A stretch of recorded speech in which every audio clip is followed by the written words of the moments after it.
नमस्कार दोस्तों, मैं आपका दोस्त एडवोकेट विंदर सिंह खुराना उपस्थित और एक नए निर्णय के साथ आज हम लोग चर्चा करने जा रहे हैं एक बहुत ही महत्वपूर्ण जजमेंट की जो इलाहाबाद हाई कोर्ट ने दिया है।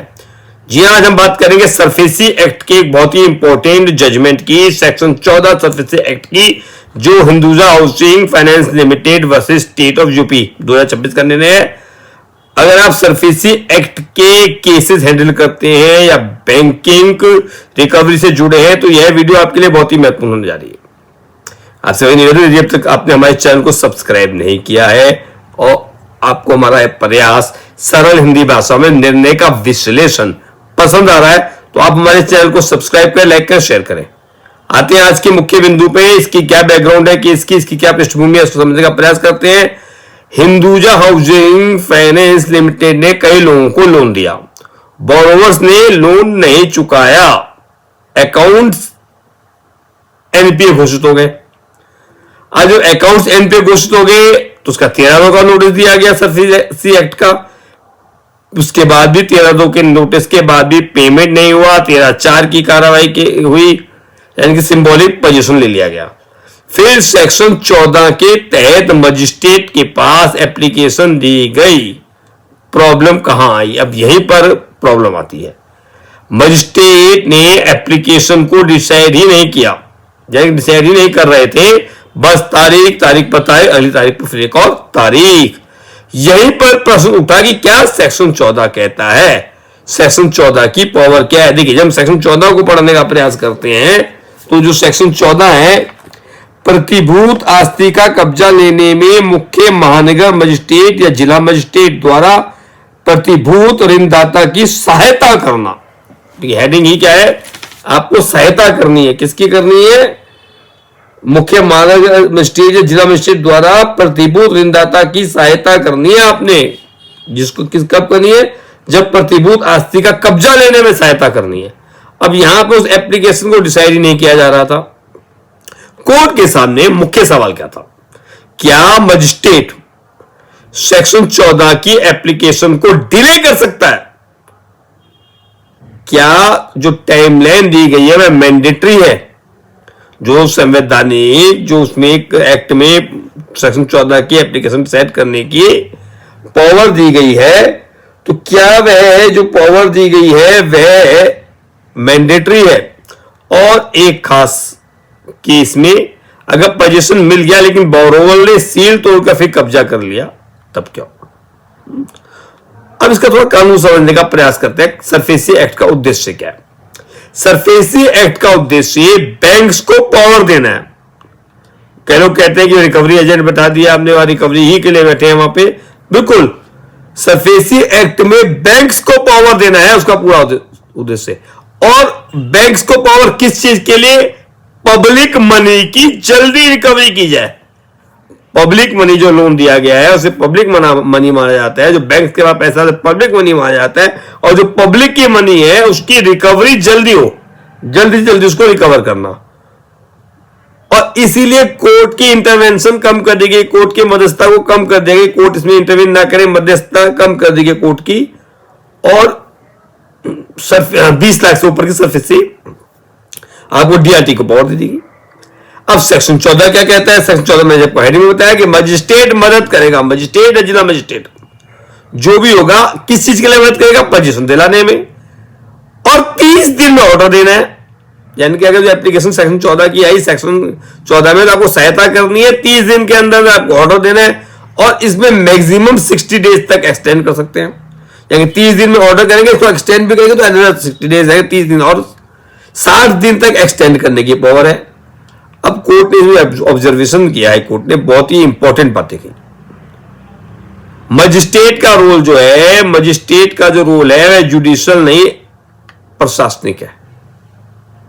सिर्फ डॉक्यूमेंट्स वेरीफाई करने, आपको न्यायिक पावर नहीं दी गई, जुडिशियल पावर नहीं दी गई। एडमिनिस्ट्रेटिव पावर है, प्रशासनिक है। कोई न्यायिक आपको पावर नहीं है, आपका रोल न्यायिक नहीं है। आपको निर्णय नहीं लेना वहां पे, आपको सिर्फ डॉक्यूमेंट्स वेरीफाई करने हैं, ओनली डॉक्यूमेंट्स वेरीफाई करने हैं। डिले गलत है। बार बार एडजॉर्नमेंट देना गलत है। यहां एक्ट के पर्पस को खत्म, यह जो बार बार एडजॉर्नमेंट दी जा रही है, यह एक्ट के पर्पस को ही खत्म कर देता है। और 30 से जो 60 दिन की टाइमलाइन दी गई है वो फॉर्मल नहीं है, औपचारिकता के लिए नहीं दी गई। यह लेजिस्लेटिव इंटेंट है, विधायिका क्या चाहती है, उसकी मंशा क्या है, यह उसको दर्शाती है कि 30 से 60 दिन के अंतर्गत आपको उसको डिसाइड करना है। कोर्ट ने कई जजमेंट्स रेफर केस में, जैसे सीबैट केस, NKGSB के कोऑपरेटिव बैंक केस, कोर्ट ने कहा टाइमलाइन डायरेक्टिव हो सकती है लेकिन डिले जस्टिफाइड नहीं होना चाहिए, डिले अनजस्टिफाइड नहीं होना चाहिए। डिले से देखिए, पब्लिक इंटरेस्ट का डिले से एसेट्स की वैल्यू कम होती है, बैंक का पैसा फंसता है, इकोनॉमी पर असर पड़ता है, देश की इकोनॉमी पर असर पड़ता है। इलीगल कब्जा वाला जो मामला है, अगर पोजीशन के बाद दोनों घुस जाए तो अथॉरिटीज को एक्शन लेना ही होगा, ये मैंडेटरी है। और जो कोर्ट ने फाइनल जजमेंट दिया, कोर्ट ने क्या आदेश दिया, कोर्ट ने कहा सभी पेटिशन अलाउ कर दी गई। मजिस्ट्रेट को निर्देश दिया कि 30 दिन के अंदर एप्लीकेशन डिसाइड करे, एक केस में फ्रेश एप्लीकेशन फाइल करने की लिबर्टी दी। कोर्ट ने कहा डिले विधायिका की मंशा का वायलेशन है। जो सेक्शन 14 की एप्लीकेशन लग जाती है रिकवरी के केसेस में और उसको लटकाने का अधिकतम प्रयास किया जाता है, तो कोर्ट ने इस पर बहुत ज्यादा चिंता व्यक्त की और सेक्शन 14 एप्लीकेशन को डिले नहीं किया जा सकता। मजिस्ट्रेट का रोल लिमिटेड है, बरोवर्स अननेसेसरी डिले नहीं करा सकते। बैंक्स को इफेक्टिव रेमेडी मिलनी चाहिए। सफिशिएंट कहने के है तो बेनिफिशियल बैंक के लिए, ये तो मानना ही पड़ेगा। और ये कवर अप प्रयास था। साइटेशन इसका बताना है, उसका क्या, उसका साइटेशन बताने से पहले यदि अभी तक आपने हमारे चैनल को सब्सक्राइब नहीं किया है तो हमारे चैनल को सब्सक्राइब करें, लाइक करें, शेयर करें। हमारा प्रयास है हिंदी और सरल भाषा में आपके समक्ष निर्णय को लेकर आना। तो आज हमने निर्णय के देखा होता है कि सेक्शन 14 का आता है, बैंक्स के लिए बड़ा इंपॉर्टेंट है, जो बैंक में प्रैक्टिस करते हैं कि अगर दूसरा पक्ष इसको लटका रहा है तो आप बिल्कुल रूल दिखा सकते हैं कि भाई डीएम साहब आप लटका नहीं सकते, आप मजिस्ट्रेट को पावर नहीं है इसको लटकाने की, आप इसको लटकाए रखें, इसको डिले किया जाए, आपको जल्दी से इसका फैसला लेना ही होगा। चलिए इसका साइटेशन भी दे देते हैं। तो इसका साइटेशन बहुत अच्छा कि ऑल इंडिया रिपोर्टर का भी इसका साइटेशन मैं आपको बता देता हूं, बड़ा इंपॉर्टेंट जो इसमें आ गया। All India AIR 2026 Allahabad, page number 66 2026 का। और जो पार्ट है, ये जो पार्ट आया है मार्च के पार्ट में आया है, जो मार्च के महीने का जो मार्च चल रहा है, मार्च के जो AIR के पार्ट में आया है ये। और जो इसका Messrs Hinduja housing finance limited versus state of UP and others. और इसका जो है जस्टिस जो है इसमें अजीत कुमार एंड स्वरूपकुमा चतुर्वेदी जस्टिस है, जस्टिस स्वरूपकुमार चतुर्वेदी और जस्टिस अजीत कुमार जी। और जो इसका रेट सी नंबर है 42608 ऑफ 2025, 12 जनवरी 2026 का निर्णय है, 12 जनवरी 2026 का निर्णय। इसमें एक काम बल्कि और कर लेते हैं कि इसमें QR कोड वाला भी कोशिश करते हैं, हम लोग QR कोड को भी लगा देते हैं ताकि एक आसानी ये हो जाए कि QR कोड का जब हो तो QR कोड से भी आप इस निर्णय को देख सके। तो इसका जो QR कोड से देख लेते हैं, इसका मैंने QR कोड लगा दिया स्क्रीन पे। वही रेट सी नंबर जो है 42608 और 2025 है। और इसका जो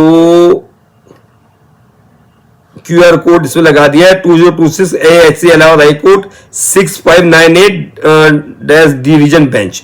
तो QR कोड को हमने स्क्रीन पे लगा दिया, तो आप इससे भी इस निर्णय को देख सकते हैं। यह निर्णय QR कोड के माध्यम से भी आ गया। तो आज के लिए यही एक निर्णय हम लोग आपको समूह लेके आए थे। कल फिर किसी निर्णय के साथ समूह हाजिर होंगे। तब तक के लिए अपने दोस्त वीरेंद्र सिंह खुराना को आज्ञा दीजिए। आपका दोस्त वीरेंद्र सिंह खुराना कल फिर मिलेगा एक नए निर्णय के साथ। सबको नमस्कार, नमस्कार, नमस्कार।